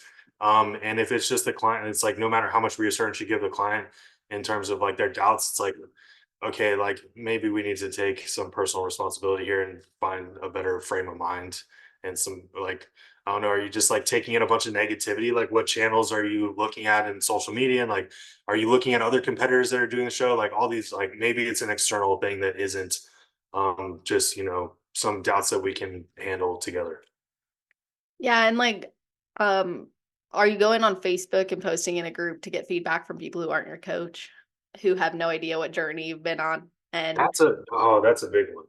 That's you a see big, that too. yeah. Or like, or there's them accepting unsolicited advice from other people or coaches. And I mean, that's a huge red flag. If somebody's giving you unsolicited advice, I think that that's like one of the biggest red flags. If you go and ask like another coach, like, hey, what do you think? Like, that's kind of on you, and you're planting more seeds of doubt in your head and you're self-sabotaging to some extent at that point. And especially with like the Facebook groups or Reddit or whatever channel. I mean, Edit. yeah, let's stay away from that topic, but Cesspool. but yeah, so like wherever you're going and seeking out other validation elsewhere, in terms of where you're at progress wise, like you're already kind of shooting yourself in the foot because you chose to work with that coach, you trust them.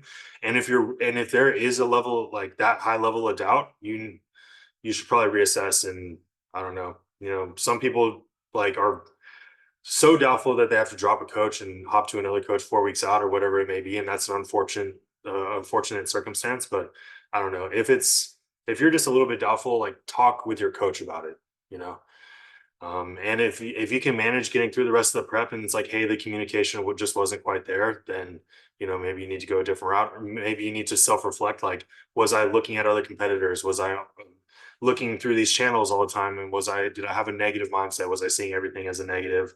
Not even just like bodybuilding channels, but what you're taking in general. Like, is the music you're listening to negative? Are you watching the news, like bad news all the time? Like, well, all these different things contributing to a negative mindset that are planting seeds of doubt in your head are all things that you could probably self reflect on. So true. Absolutely. I couldn't have said it better myself. So let me ask you some rapid fire questions. Oh boy. Now, they're never rapid fire. I always say that, and the coaches are like, so let me really quickly just explain this in great depth, which I appreciate and I value. So I'll ask you rapid fire, but then we can like revisit some with the nuance. Does that sound good? Absolutely. Okay, cool. So do you believe in the use of waist trainers? It depends on the context. I can see that do you mind if I go nuance right now? Go ahead, go for it. Okay. Okay. I think that there's validity to it, not how people necessarily think. It doesn't, I don't think that it physiologically shrinks your waist, but what it can do is help train you to keep an isometric contraction in the midsection. So, like, if you're at work and you're wearing a waist trainer and it's like really tight, like you're kind of forced to hold that in. So, you're training yourself and like creating the habit of keeping your stomach tight, like when you're walking around. So, that's going to help if you're like walking on the stage. So, I actually have been a proponent of waist trainers, and like it's another one of those conversations where people are like it's either this or it's that. I'm like, there's gray area here. Let's like have a nuanced conversation. So it's not gonna like unless you're wearing like a really, really aggressive like corset that's like crunching your, I don't know, doing whatever. It's not gonna shrink your waist in that sense, but it could help you keep your waist held tighter when you're walking around.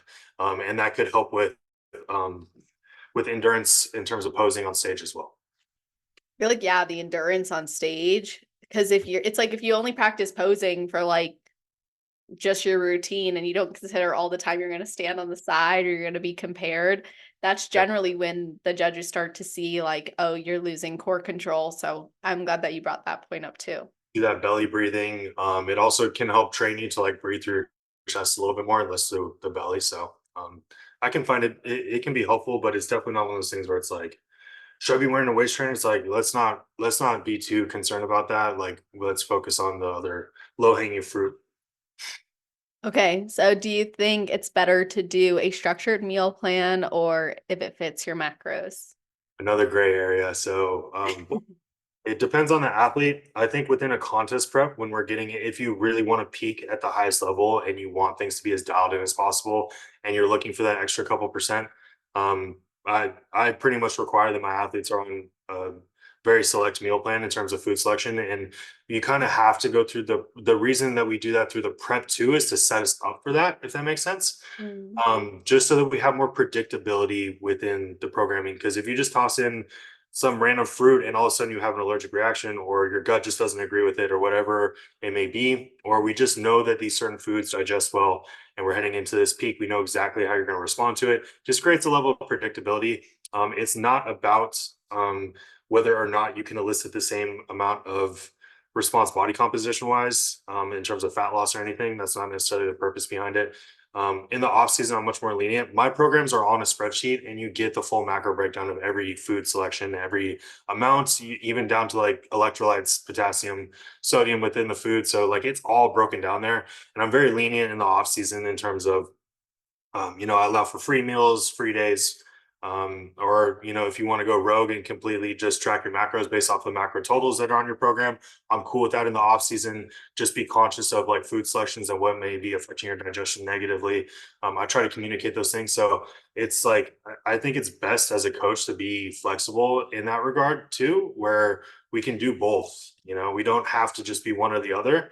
And then I also have on my spreadsheets like a food swap tab where they can swap out foods pretty freely and have like 1-to-1 ratios where it's like, oh, I'm really sick of this food. Let me swap this out.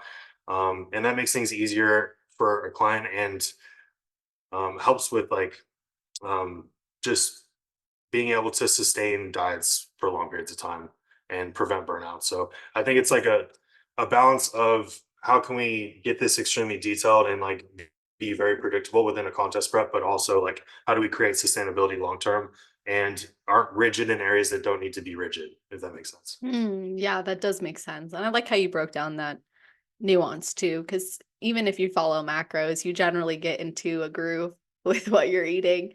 And Yeah, then hopefully that's what you stick to before your show. hopefully, but the more things that we can like, more things that a coach has control over during a peak, like it there may be a better outcome, the higher probability of a better outcome. I think there is. So that's just my personal take on it. Okay, so do you believe in fasted cardio? Um, if with the use of PEDs, yes. Um, and the reason for that is fatty acid mobilization. When you're using growth hormone, yohimbine can contribute to that as well. But outside of that, no. Okay. Yeah, I've heard that with yohimbine, like really fasted cardio won't elicit any greater fat loss effect unless you're taking caffeine and yohimbine and you're genuinely fasted, not like you ate 4 hours and got 3 hours of sleep, you know? Yeah, so if you're on performance enhancing drugs or supplements that help elicit fatty acid mobilization, then fasted cardio can be beneficial in that regard. Um, so yeah, but Cool. outside of that, it's all energy balance. Okay. And then are you a fan of water cutting? You mean cutting water or manipulating like fluids and sodium peak week? I'm specifically referring to cutting water, but I would love to hear your take on the manipulation side of things from that. I do manipulate sodium and fluids. I've gotten a lot better at that this past year. I think that it's not something that you need to be doing if you aren't extremely detailed in terms of feedback as a coach or being extremely calculated in how you're doing it and responses to each individual meal, or the like what the individual response like meal to meal during a peaking process. Like you really have to be dialed in with that in order to execute that at a high level. If you just like, oh, we cut this much water, that's just what I do as a coach, absolutely not. And I've had success in the past by, just riding water where it's at all the way through a show. I've had success, um, you know, doing approaching things differently, but with especially outside of bikini. I know this is like more of a bikini podcast, but to get somebody really, really, really dry and like gnarly looking, like you kind of have to manipulate those things a little bit.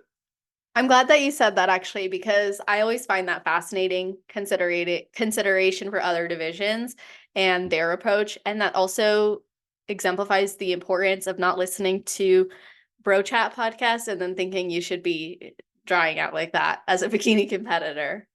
Yeah, absolutely. And it's very individual based on the athlete and where they're at body composition wise too. Like, so it's really dependent on the context and the athlete. And if you want, if some, because bikini athletes can vary a lot, like genetically, in terms of like some of them have naturally a little bit harder of a look, and some of them have maybe a little bit softer of a look, no matter where they're at body composition wise. And so sometimes that can come into play in terms of bringing out a little bit harder of a look. And with bikini, it's all about finding that middle line in terms of conditioning. So I definitely think that it's a tool that people shouldn't necessarily like toss out the window, but it's also depending on the person, not necessary. You're saying like be strategic with it. Don't just like say, hey, yeah, take out a gallon of water when you haven't even considered as a coach what that could do to your athlete. 100%. There should be a lot when it comes to manipulating electrolytes and fluid. There should be a lot of methodology behind it. So, steady state cardio or high intensity interval training for fat loss, specifically for those who are trying to maintain size in their glutes. Um, so maintaining size in your glutes, I honestly don't think that like your approach to cardio is going to contribute to you being able to retain tissue as much as you may think.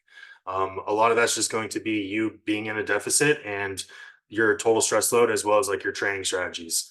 I think that cardio is going to have a lot less of an impact on that than you may think.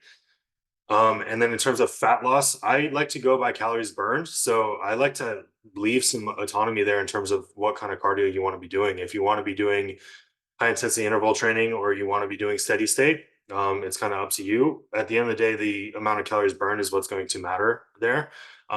With hit training, it's more of an acute stress, and with steady state, it's a little bit more of a like a extended stress on the body. So I think that that kind of balances itself out, if that makes sense. So I don't really have a preference with athletes. I go by calories burned with, and I How think do that you that. account? I'm Oh, sorry. sorry, go ahead. No, no, no. You're good. You're good. How do you account for calories burn? So typically like settings on a cardio machine, I'll have them input that and take off their wearable device typically. So it's not tracking their steps too. I'm big on tracking steps too. So that's something that I manipulate through a contest prep. But usually like the settings give us a good general idea. and it's usually pretty consistent. I mean, otherwise you're doing what, like somebody's gonna be like, do 40 minutes at level blank on a stairmaster, right? It's like, I think that that's less individualized than somebody climbing onto a machine and being like, here's my age, here's my weight, and then calculating it out where it's like, okay, this is how many calories you burn. I think that that might be a little bit more accurate than just like, hey, go hop on a stairmaster for an hour. So that's how I approach it. Um, and like I said, I have them remove their wearable device so that we're not tracking steps and we don't end up with like 30,000 steps at the end of the day. So That's super interesting, actually, because I know some coaches will just have their clients track steps. They won't even give them a cardio. They're just like, okay, track steps, and then we're going to just shoot for this. And then some who will say, leave your wearable device on while doing cardio, let that attribute or contribute to your step count. So, what is your reasoning for the approach you take? I like to keep them separate. And it's just a little bit harder to like calculate as a coach if you're like blending them together. So I think that it just makes sense to me where it's like this is something where it's like not like these differences aren't going to be detrimental to the outcome or like be like that significant in terms of your results, but it's just kind of like how a coach goes about like organizing their programming for their own, like just how I perceive it when I'm looking at check-in and viewing activity on an athlete's program. So um, I think that that's more like my preference in terms of how I like to track things. I just think it makes sense to separate them. And if I want to increase steps, I'm going to do that. If I want to increase calories burned during their cardio sessions, I'm going to do that. But if I increase cardio, then I have to account that that's going to be contributing to more steps in their totals. And it's like, I don't know, that just seems a little bit jumbled to me. That makes sense. It's kind of like the step tracking is outside of the movement that you're putting into their programming. It's like, how sedentary are you outside of our normal?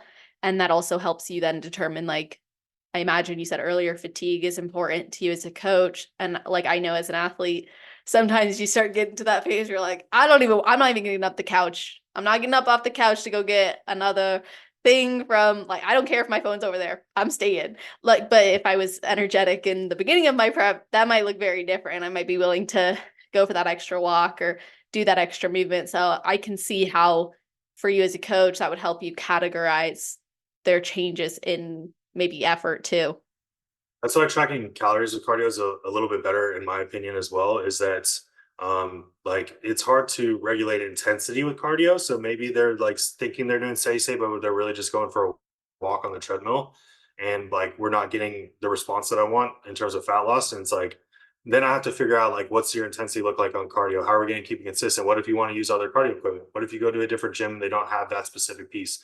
What if the level on a stairmaster at one place is like way faster than it is on at another place? Because you'll hop on a stairmaster, it's like level 5 is like it's like kind of like this at one place, and then you're like doing this at another place, you know. So I think that inputting the your information into a piece of equipment and not helping you regulate like how much intensity you need to have within that cardio. Because if you're fatigued and you're like not wanting to get off the couch, like you said, like, and you're going and hopping on a stairmaster for an hour when really you don't need to be on there for that long. Like you're just doing that to yourself because you're not, the intensity isn't quite there, or I don't. It, I find that it works better this way, and it allows for some autonomy. It's very similar to like flexible dining to some extent, but with cardio almost.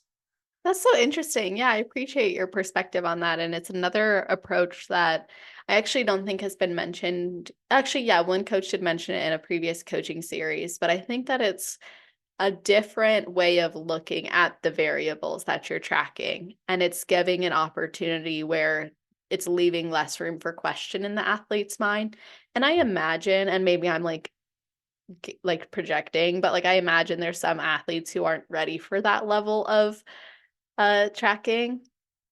Yeah, so I try to be very thorough with instruction and helping them understand. And I'm always like, always open to questions. Like I sometimes people are like, hey coach, sorry to bother you. I'm like, dude, it's all good. Like, you know, please like bother me with questions. I would rather you have clarity and be executing at a high level than us not knowing what we're doing and just guessing. And then we find out when we're 1 week out that you've been doing something a certain way. And I'm just like, what the hell is that? You know? So um, but yeah, so I'm always open to like answering questions. I think that that's important, and making sure that you're very thorough with instructions. And that's something that develops over time as a coach. Is like you learn like what needs to be added to the instructions that you give an athlete, and what needs to be taken away. What is like fluff that is just too much information where they're just like, I'm not even going to read this, right?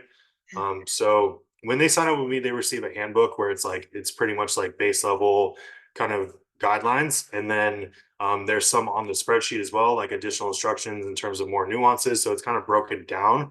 And then when I send them their program, they're getting that Loom video where I'm breaking it down even more. They're hearing the tone of my voice. I can thoroughly explain things, and then also reiterating like, hey, please make sure you review this information and let me know if you have any questions and that kind of stuff. So a lot of it's just like setting expectations and being thorough with instructions and having an open line of communication. Yeah, that makes so much sense and so important. I've learned that over the years too, like running an online business. You start with something very basic, and then every question you get becomes an outline for your next system, really. Yeah, and you're constantly upgrading and like refining those systems, and that's just part of being a business owner. Definitely. So, is there anything I didn't ask you that you think I should have? I think we covered a lot of very great topics, and hopefully, this can be very, very insightful to a lot of competitors. And like, I am very big on like, I would much rather shift paradigms and like help somebody shift their perspective towards the entirety of something rather than give them like specifics. So if I think that we definitely accomplished that with the topics that we discussed. I'm glad you feel that way. I think so too. I think it was very much like, let's exist in the gray area and get comfortable there, even though it's not normal to do so. 100%. And like black and white is comfortable for people. It's what they're familiar with. It's like very easy to just be like this. Having a nuanced conversation is challenging, and not everybody's equipped to have that. But if they can take a couple little golden nuggets that help to shift perspectives on things, where they view things a little bit differently, or may see things in a more positive light rather than a negative, then we're doing good in the world. That's right. Well, I appreciate you coming on. Can you share with everybody how they can work with you, learn about you, follow your journey as well? Yes, you can follow me personally on Instagram at Sean Irwin, SeanIrwin, like the crocodile hunter underscore. And then at Saga Coaching, that's SAGA. And sagacoaching.com, you can input an application. I have application um, links in my bios everywhere. It's pretty easy to reach us. So shoot us a DM, anything. We're happy to chat it up. So. Awesome. Okay, well, that'll always be in the show notes page, you guys. That's on celestial.fit/podcast. So if you're listening right away, it'll be at the top of the page. If you're listening in the future, scroll down to the category section. Sean will have his own section, and he will also be in the Coach Week or whatever I end up calling this version of the series. So you'll find it there, not just the links, but also a breakdown of the episodes. So you can go back and listen to some of your favorite parts as well. It means so much when you share your takeaways and what you learn. I mean, obviously, me and Sean were talking about how much we're committed to the impact and the positive impact. So let us know what you learn. Let us know that you listen and that you appreciated it, or follow up with questions for us. That always is so awesome. So thank you guys for listening. And Sean, thanks for coming on. Thank you so much for having me. I had a great time. Me too. You are welcome.